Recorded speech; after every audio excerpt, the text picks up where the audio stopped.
Hello students. अपन जो वाणी विकास पढ़ रहे थे उसमें अपन लोगों ने द्विभाषी कल जो पढ़ा, द्विभाषी मतलब दो भाषा सीखने से बालक को क्या हानियां हो सकती हैं, वो पॉइंट वाइज अपन ने पढ़ा था। आज अपन पढ़ेंगे suggestions for improving children's speech defects, जो बालकों की वाणी दोषों में सुधार के सुझाव। मतलब कई बार क्या होता है, जैसे कि मैंने बताया था आपको कि बालक होता है उसमें तुतलाने की, हकलाने की या कई प्रकार के वाणी दोष जो उसमें होते हैं। तुतलाना, हकलाना या उच्चारण सही नहीं कर पाना, वाक्य विन्यास ढंग से ना कर पाना, तो उनमें ऐसा नहीं है कि सुधार नहीं हो सकता है, उनका निराकरण भी संभव है। कई चीज़ों का संभव है, कईयों का सर्जरी से संभव है, कईयों का चिकित्सकीय उससे संभव है, और कुछ लोगों का हम लोगों के गाइडेंस से भी संभव होता है। तो अब अपन जो पढ़ रहे हैं तो वो suggestions for improving children's speech defects, बालकों की वाणी दोषों में सुधार के सुझाव। ये जो अपन पढ़ रहे हैं इसमें अपन ये देखेंगे कि बाल्यावस्था में लगभग सभी बालकों में वाणी दोष देखने को मिलता है। क्यों देखने को मिलता है? क्योंकि उनके वाणी, वोकल कॉर्ड्स और जितने भी उससे रिलेटेड ऑर्गन्स होते हैं वो पूरी तरह से डेवलप नहीं हो पाते। लेकिन धीरे धीरे वाणी और भाषा, मैंने आपको बोला था कि वाणी और भाषा में भी मैंने आपको अंतर बताया था। वाणी उसके मुंह से निकलने लगती है तो उसमें अपन को दोष देखने को मिलता है। यह अलग बात है कि कुछ बालकों में दोष अधिक होता है तो कुछ में कम, परंतु इन वाणी दोषों को समय से निराकरण किया जाना आवश्यक होता है। अगर आपने समय से उसका निराकरण नहीं किया, मतलब उसका उपाय या उपचार नहीं करवाया, तो वो स्थायी रूप से उसकी पर्सनैलिटी में आ जाता है, उसकी वाणी में आ जाता है, और वो बड़ा होता है तो उसके बाद में उसका निराकरण करना या उसको सुधार करना बहुत असंभव हो जाता है, और बालक के व्यक्तित्व विकास में यह बात दुष्प्रभाव भी डालती है। फलतः बालक हीन भावना, नेचुरली जब भाषा ढंग से नहीं बोल पाएगा और लोग उसको एक्सेप्ट नहीं कर पाएंगे, ढंग से ना समझ पाएंगे, तो उसमें इन्फीरियरिटी आएगी कि लोग मेरी बात नहीं समझ रहे या मेरे में ये कमी है। या कई लोगों की आदत होती है ऐसे लोगों की हंसी उड़ाने की, तो वो हीन भावना और कुंठा का शिकार हो जाता है। क्योंकि बड़े होने पर बालक भी उसी तरह से तोतलाकर, हकलाकर या भ्रष्ट उच्चारण करके बोलता है। क्योंकि अपन ने क्यों बोलता है? क्योंकि अपन ने उसका शुरू में निराकरण नहीं करवाया, उसने भ्रष्ट उच्चारण किया और मम्मी पापा ने, पेरेंट्स ने, साथ वालों ने एंजॉय किया। सच बात है कि जब शुरू में बच्चा कुछ तोतला बोलना शुरू करता है, 2-3 वर्ड बोलता है, हम एंजॉय, अरे बोल गया, लेकिन हम उससे उच्चारण की तरफ ध्यान नहीं देते। चलो थोड़ी देर की बात अलग होती है, लेकिन जैसे से वो बड़ा होता जाता है तो उसके तोतला कर जो बोलता है, हकला कर जो बोलता है, भ्रष्ट उच्चारण जो करता है, उसमें हमको उसको करेक्ट करना चाहिए। नहीं तो समाज में वो मजाक का कारण बन जाता है, वो लोग उसका उपहास करने लगते हैं। अतः माता पिता एवं शिक्षक का यह दायित्व है कि वे बालक में उपस्थित वाणी दोषों को का सुधार प्रारंभिक अवस्था में ही करें, ताकि बालक को सामाजिक समायोजन में कठिनाई ना हो। वरना आप देखिए कि ना बच्चे उसको अपने साथ खिलाएंगे, ना उसके साथ में खेलना पसंद करेंगे, क्योंकि वो समझ ही नहीं पा रहे कि ये क्या बोलना चाह रहा है, क्या नहीं बोलना चाह रहा। तो इस प्रकार से ये जो वाणी दोष होते हैं, ये मैंने आपको पहले भी बताया कि हकलाना, तुतलाना, वाक्य विन्यास ना कर पाना या शुद्ध उच्चारण ना कर पाना, ये कई जो दोष होते हैं, तो इसके कारण उसको कई हीन भावना, कुंठा से गुजरना पड़ता है।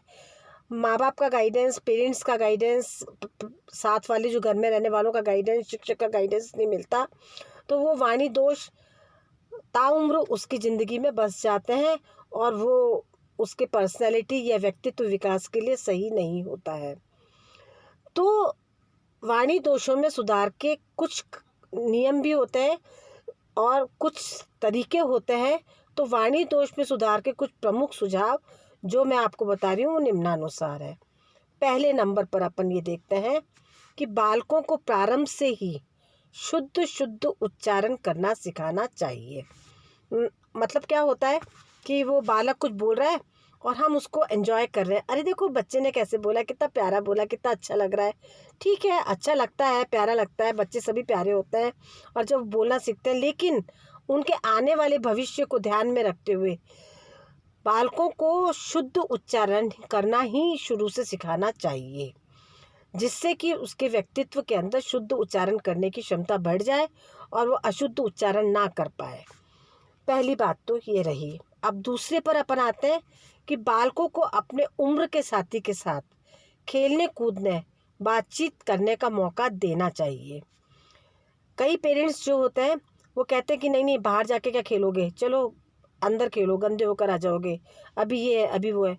उनके साथ ज़्यादा मेल जोल करने देना चाहिए, क्योंकि वो बच्चे अच्छी भाषा बोल रहे हैं, उच्चारण सही है, तो वो बच्चा भी उनके साथ में बात करेगा, बोलेगा, उसका सामाजिक विकास भी होगा और वाणी का विकास भी अच्छा होगा।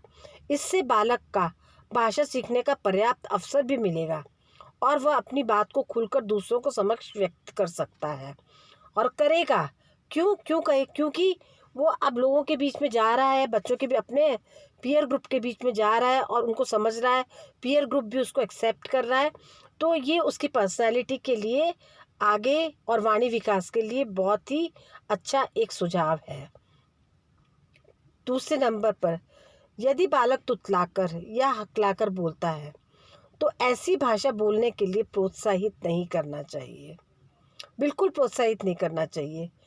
जैसे कई बार मैंने देखा है, कई पेरेंट्स जैसे कि बच्चा बोलता है मेले को चाहिए, तो फिर पेरेंट्स में से या घर का एक व्यक्ति कहेगा नहीं बेटा ऐसे नहीं बोलते, ऐसे बोलो मेरे को चाहिए। तो तीसरा जना बोलेगा नहीं नहीं ऐसे नहीं, मेले को चाहिए, ऐसे ही बोल के बताओ बेटा, बहुत अच्छा लग रहा है तुम्हारे मुंह से सुनने में। तो ऐसे उसको प्रोत्साहित नहीं करना चाहिए, बल्कि उसको बोलने के लिए प्रोत्साहित ना करें, बल्कि उसको सही उच्चारण के लिए प्रेरित करें और ना ही उसके सामने तुतलाकर, भ्रष्ट उच्चारण करके या हकलाकर खुद स्वयं भी बोलें। जैसे बेटा कर देना ये काम, ऐसे अपन जो बोलते हैं वो गलत बोलते हैं, अपन को शुद्ध उच्चारण करना चाहिए। ये थोड़े से दिन का एन्जॉयमेंट हो सकता है, बच्चे के लिए भविष्य के लिए बहुत बड़ा एक गलत कारण बन जाए। उच्चारण करके या हकलाकर उसके आगे नहीं बोलना चाहिए। जैसे मेरा बेटा क्या खाएगा, जैसे कहते हैं ना कि मेरा बेटा क्या खाएगा, तो हम लाड़ी लाड में उससे पूछते हैं मेरा बेटा क्या खाएगा, कहाँ खेलेगा, कहाँ खेलेगा मतलब कहाँ खेलेगा। तो ये इस तरह के जो उच्चारण हम करते हैं वो बहुत गलत है, उससे बच्चा भी आगे इसी तरह से बोलना सीखता है। आदि ऐसी भाषा बोलने से बालक को तुतलाकर बोलने के लिए प्रेरणा मिलती है। अच्छा तो ये होगा कि दोषपूर्ण वाणी की आलोचना स्वस्थ तरीके से की जानी चाहिए। मतलब कि बच्चा अगर बोलेगा मेले को ये खाना है, तो बोलो बेटा आपको मिलेगा खाने के लिए, लेकिन मेले को मत बोलो, ऐसे बोलो मेरे को यह खाना है, ऐसे बोलो। इस प्रकार से उसको स्वस्थ तरीके से उसको सही और निराकरण करने की कोशिश करो उसकी उस तुतलाहट को। इससे बालक में वाणी दोष स्वतः ही आयु बढ़ने के साथ समाप्त हो जाएगा। अब चौथे नंबर पर आते हैं। अच्छा वक्ता बनने के से पहले बालक को अच्छा श्रोता बनना सिखाना चाहिए।